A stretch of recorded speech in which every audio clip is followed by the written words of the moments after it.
I've been making IPAs for about 18 years now, so I saw the opportunity to be a part of my community in a meaningful way by starting a brewery and being community driven. We make what's called a Northwest style IPA. IPA stands for India Pale Ale.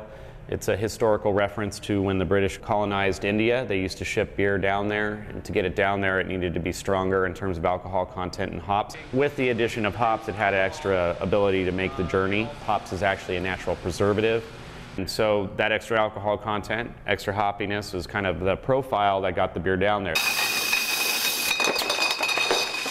The Northwest style India Pale Ale is bolder, stronger, has a much more assertive, citrusy, sometimes earthy hop profile. The British style IPAs were less bitter and less hoppy in comparison, so it's a much bigger, more bold statement.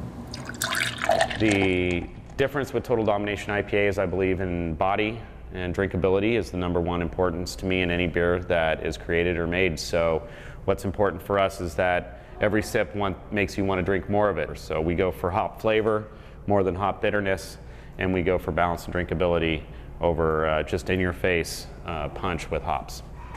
We are the 7th largest brewery in the state of Oregon, and we are #5 in terms of selling beer to Oregonians. By opening Ninkasi, it gives us the ability to make great beer and then also be a meaningful part of our community. This is where we take grain. We have silos outside that hold the bulk grains of Pale and Munich malts, and those are put through the mill back in here, as well as these specialty grains that define differences in beers. Milled grain gets mixed with hot water in what's called the mash tun lauter here. Starches are converted into more usable sugars of maltose and dextrose at that phase, which is what we're using to produce alcohol and also the body that's in beer. So maltose produces alcohol and dextrose has a sweet body that balances beer out. From there, the hot liquid or the wort is sent over to the kettle for boil. And then from there is sent through a whirlpool which separates the hard particulates before going to the fermenter. These are 240 barrel fermenters and 100 barrel fermenters here. And a barrel is a reference to 31 gallons of beer or 2 kegs. So that holds just under 500 kegs of beer. From the fermenters, take you over to show you where the centrifuge is. It separates the hops and the proteins and the albumins so that the beer is bright so you can see through it, but it hasn't gone through a filter, so it maintains all the hop freshness and flavor that you want out of it.